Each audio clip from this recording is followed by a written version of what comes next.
ഇന്ന് ഞങ്ങളെ അത്ഭുതപ്പെടുത്തിയത് ഇന്ന് കയറ്റുമതി ചെയ്യുന്ന സാധനത്തിൽ രണ്ട് സ്ഥാപനങ്ങളുടെ നിലമേൽ എന്ന് പറയുന്ന സ്ഥാപനത്തിൻ്റെയും ആസ്പിൻ വാളിൻ്റെയും ഫുഡ് പ്രോഡക്ട്സ് പോയാൽ എന്തൊക്കെയുണ്ടെന്നറിയാം. ഇന്ന് പോകുന്നതിൽ ഇഡലിയും സാമ്പാറും ഉണ്ട്. ഇവിടുന്ന് എക്സ്പോർട്ട് ചെയ്യുന്നതിൽ ഇലയടയുണ്ട്, പഴംപൊരിയുണ്ട്. ഇപ്പോൾ നമ്മൾ കേട്ട വാക്കുകൾ നമ്മുടെ ബഹുമാനപ്പെട്ട മുഖ്യമന്ത്രി സതീശൻ സാറ് വിഴിഞ്ഞത്ത് നിന്ന് ആദ്യമായി നമ്മളൊരു കയറ്റുമതി ആരംഭിക്കുന്ന ഉദ്ഘാടന ചടങ്ങിനോടനുബന്ധിച്ച് പ്രസംഗിക്കുകയാണ്. ആദ്യത്തെ കണ്ടെയ്നറിൽ കേരളത്തിൽ നിന്ന് കയറ്റി അയക്കുന്ന സാധനങ്ങളുടെ ഒരു ലിസ്റ്റാണ്. കേട്ടപ്പോൾ നമുക്ക് അത്ഭുതം തോന്നി. ഇഡ്ഡലിയും സാമ്പാറും പഴംപൊരിയും ഇലയടയും ഒക്കെ ഇവിടെ നിന്ന് കയറ്റി അയക്കുന്ന ഒരവസ്ഥയിലേക്ക് കേരളം മാറിയിട്ടുണ്ടെങ്കിൽ അത് വലിയ മാറ്റമാണ് ഉണ്ടാക്കാൻ പോകുന്നത് കേരളത്തിൻ്റെ സാമ്പത്തിക സ്ഥിതിയിൽ എന്നൊന്ന് ആലോചിച്ച് നോക്കണം. നമ്മൾ ഹോട്ടലിൽ നിന്ന് വാങ്ങിക്കഴിക്കുന്ന ഈ സാധനങ്ങളൊക്കെ അന്യനാടുകളിലേക്ക് ആയിരക്കണക്കിന് കിലോമീറ്ററുകൾക്ക് അപ്പുറമുള്ള രാജ്യങ്ങളിലേക്ക് നമ്മുടെ ഈ ഭക്ഷ്യ ഉൽപ്പന്നങ്ങളൊക്കെ അയക്കുന്നു എന്ന് നിങ്ങൾ ആലോചിക്കണം. ഭക്ഷ്യ ഉൽപ്പന്നങ്ങളല്ല, ഭക്ഷണ സാധനങ്ങൾ അയക്കുന്നു എന്ന്. നമ്മളൊക്കെ സാധാരണ ഒരു ഹോട്ടലിൽ കയറി ഓർഡർ ചെയ്ത് കഴിക്കുന്ന ഭക്ഷണ സാധനങ്ങൾ ഇവിടുന്ന് കപ്പൽ കയറി പോകുന്നു എന്ന് പറഞ്ഞാൽ അതിൽ പരം ഒരു വിസ്മയകരമായ ഒരു ചേഞ്ച് നമ്മുടെ സാമ്പത്തിക രംഗത്തുണ്ടാകാനുണ്ടോ? നമ്മുടെ നാട്ടിലേക്ക് പണം ഒഴുകും എന്നുള്ള കാര്യത്തിൽ ഒരു തർക്കവുമില്ലല്ലോ. അങ്ങനെ നമ്മൾ വലിയ സ്വപ്നം കണ്ടുകൊണ്ടിരിക്കുമ്പോഴാണ് ഇന്നൊരു വാർത്ത കേട്ടത്. Welcome to debate space Malayalam. Let's begin.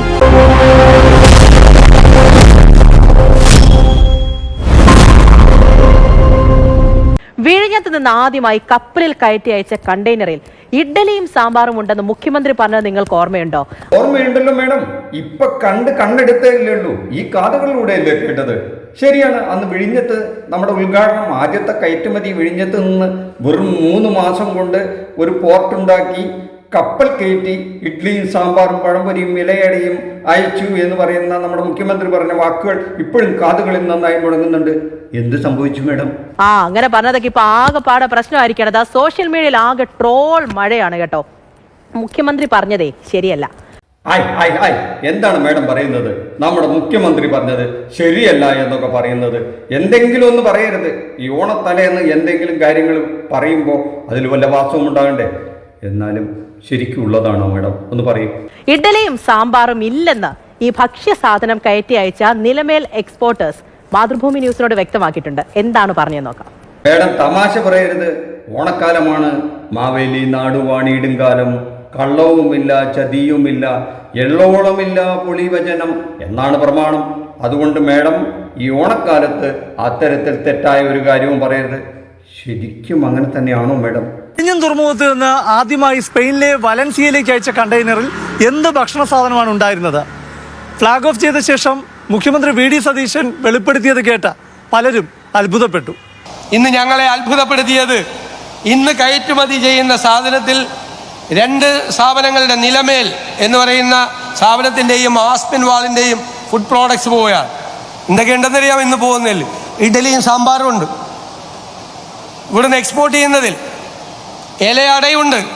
ഇതോടെയാണ് തിരുവനന്തപുരത്തെ നിലമേൽ എക്സ്പോർട്സ് കയറ്റി അയച്ച ലോഡിൽ എന്തായിരുന്നുവെന്ന് മാതൃഭൂമി ന്യൂസ് അന്വേഷിച്ചത്. നിലമേൽ എക്സ്പോർട്സ് ഉടമ സുരേഷ് മാത്യു മാതൃഭൂമി ന്യൂസിനോട് പറഞ്ഞു. ഇപ്പം നമ്മൾ ഇവിടെ നിന്നുള്ള എക്സ്പോർട്ടിൽ ആദ്യത്തെ കണ്ടെയ്നർ അതിലെന്തായിരുന്നു? ഇപ്പോൾ മുഖ്യമന്ത്രിയൊക്കെ പറയുന്നുണ്ടായിരുന്നു ഇഡ്ഡലിയും സാമ്പാറുമാണ്, ഇലയടയുണ്ട് ആയിരുന്നോ? അല്ല, അതിൽ കൂടുതലും ഈ നേന്ത്രൻ, ചക്ക ഒക്കെ വിഭവങ്ങളാണ് അതിനകത്തിൽ പോയത്. ഇപ്പോൾ Jack fruit based products, banana based products, അതിനകത്ത് തന്നെ ഈ ഭൗമസൂചിക പട്ടികയിലുള്ള ജിയോഗ്രാഫിക്കലി ടാഗ്ഡ് ആയിട്ടുള്ള മറയൂർ ജാഗറി എന്ന് പറയുന്ന പ്രോഡക്റ്റ് ഉണ്ട്. അതായത് മുഖ്യമന്ത്രി പറഞ്ഞതല്ല, ഇഡലി സാമ്പാറുമല്ല ഇലയടയുമല്ല, ഡ്രൈ ഫുഡാണ്, ഉണക്കിയ ഭക്ഷണ സാധനങ്ങളാണ് ലോഡിലുണ്ടായിരുന്നത്. അയ്യോ, നാണക്കേടായി തീർന്നല്ലോ ഇപ്പം ഇത്. മുഖ്യമന്ത്രി അത് പറഞ്ഞതും കേട്ട് നമ്മൾ എത്ര റീലാണ് ഈ സോഷ്യൽ മീഡിയയിലൊക്കെ കയറ്റി വിട്ടത്. ഇഡ്ഡലിയും സാമ്പാറും പഴംപൊരിയും ഇലവടയും ഒക്കെ കയറ്റി അയച്ച മഹത്തായ സംസ്ഥാനമായി നമ്മുടെ നാട് മാറി എന്നൊക്കെ പറഞ്ഞ് ഗീർവാണം വിട്ട് അങ്ങനെ ഇരിക്കുമ്പോഴാണ് മാതൃഭൂമിക്കാരൻ ഇങ്ങനൊരു ചതി ചെയ്തത്. ഇത് വേണ്ടായിരുന്നു കേട്ടോ, അങ്ങനെ ചെയ്യാൻ പാടില്ലായിരുന്നു. അല്ലെങ്കിൽ തന്നെ ഒരു ആക്ഷേപമുണ്ട് നമ്മുടെ മുഖ്യമന്ത്രിയെ പറ്റി. ഏത് ഒരു പേര് തന്നെ വീണിട്ടുണ്ടെന്ന് നിങ്ങൾക്കറിയാലോ. അതൊക്കെ കേട്ടപ്പോൾ നമ്മളാരും വിശ്വസിച്ചില്ല. സ്വാഭാവികമായിട്ടും അത്യാവശ്യം പൊടിപ്പും തൊങ്ങലൊക്കെ വെച്ച് എല്ലാ രാഷ്ട്രീയക്കാരും എന്തൊക്കെ പറയുമല്ലോ. ഇപ്പം പൊടിപ്പും തൊങ്ങലൊക്കെ വെച്ച് സംസാരിക്കുന്നത് ഈ രാഷ്ട്രീയത്തിൽ ഒരു പൊതുവെ പതിവുള്ള രീതിയാണ്. അത്തരത്തിലേ കണക്കാക്കിയുള്ളൂ. എന്നാൽ ഇപ്പോൾ ഇത് അങ്ങനെയല്ലല്ലോ, കയ്യോടെ പിടിച്ച് പൊളിച്ചു കൊടുത്തല്ലോ മാതൃഭൂമി. എന്തായിരുന്നു, എന്ത് കയറ്റി വെച്ചാലും കുഴപ്പമുണ്ടായിരുന്നില്ല. കായ വറുത്തതോ ചക്ക ഉപ്പേരിയോ എന്ത് വേണമെങ്കിൽ കയറ്റി അയച്ചോട്ടെ, ഉള്ളതുപോലെ പറഞ്ഞാൽ മതിയായിരുന്നല്ലോ. എന്തിനാണ് ഇല്ലാത്തത് ഉണ്ടാക്കി പറയേണ്ട ഒരു ആവശ്യം ആരും നിർബന്ധിച്ചിട്ടുണ്ടായിരുന്നില്ല.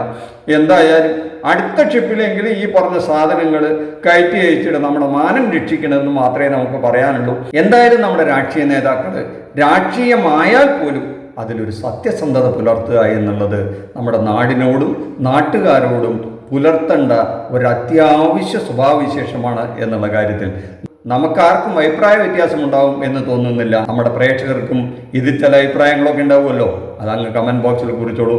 നന്ദി, നമസ്കാരം. എല്ലാവർക്കും നല്ലൊരു ഓണാശംസകൾ. Thank you.